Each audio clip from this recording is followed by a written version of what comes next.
நம்ம இன்றைக்கி ரொம்ப டேஸ்டான மிளகு குழம்பு எப்படி செய்கிறது அப்படின்னு சொல்லி பார்க்கலாம்.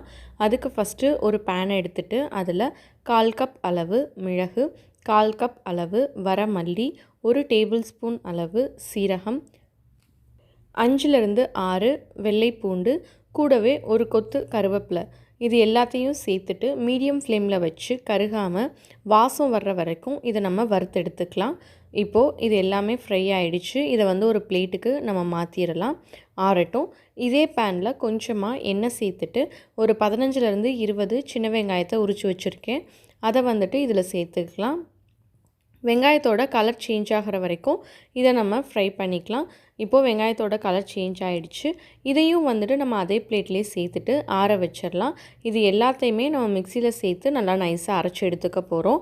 இப்போது குழம்பு பண்ணுறதுக்கு ஒரு கடாயில் நம்ம தேவையான அளவு எண்ணெய் ஊற்றிக்கலாம்.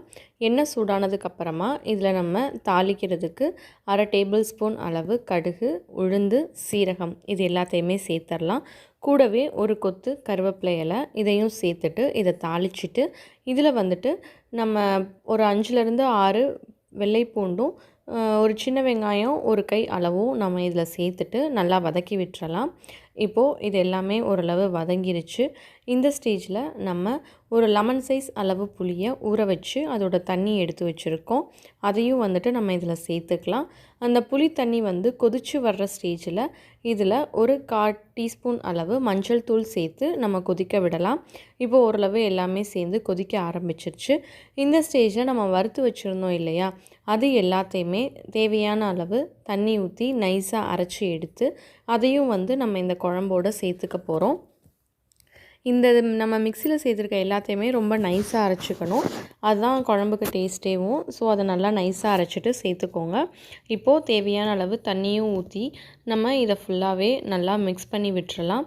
இப்போது இதுக்கு தேவையான அளவு உப்பும் சேர்த்துட்டு நம்ம இதை மூடி வச்சு ஒரு 5லிருந்து 10 நிமிஷம் இதை நம்ம வேக வைக்க போகிறோம். இந்த கிரேவி எல்லாமே நமக்கு திக்காக வரணும். இப்போ எந்த அளவு தண்ணியாக இருக்கோ அது எல்லாமே திக்காகிற அளவுக்கு இதை நம்ம கொதிக்க விடணும். இப்போது மூடி போட்டு ஒரு 5 to 10 மினிட்ஸ் மீடியம் ஃப்ளேம்லேயே வச்சு நம்ம வேக வச்சுக்கலாம். இப்போது ஒரு 5 to 10 மினிட்ஸ் ஆயிடுச்சு. எந்தளவு கிரேவி ரெடி ஆகிருக்கு அப்படின்னு சொல்லி செக் பண்ணி பார்ப்போம் வாங்க. இப்போ பாருங்கள், ரொம்பவே சூப்பராக நமக்கு குழம்பு கொதிச்சு வந்துருச்சு. எந்த அளவுக்கு தண்ணியாக இருந்தது பாருங்கள். அது அப்படியே சுண்டி ஓரளவு நமக்கு நல்லா திக்கான கிரேவியாக மாறிடுச்சு.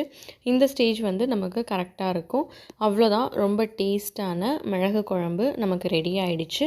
இப்போ யாருக்காவது வீட்டில் சளி தொல்லை இருக்குது, இருமல் தொல்லை இருக்குது அப்படின்னா நீங்கள் இந்த மிளகு குழம்பு வச்சு கொடுத்தீங்க அப்படின்னா அவங்களுக்கு சளிக்கு ரொம்பவே ரிலீஃபாக இருக்கும்.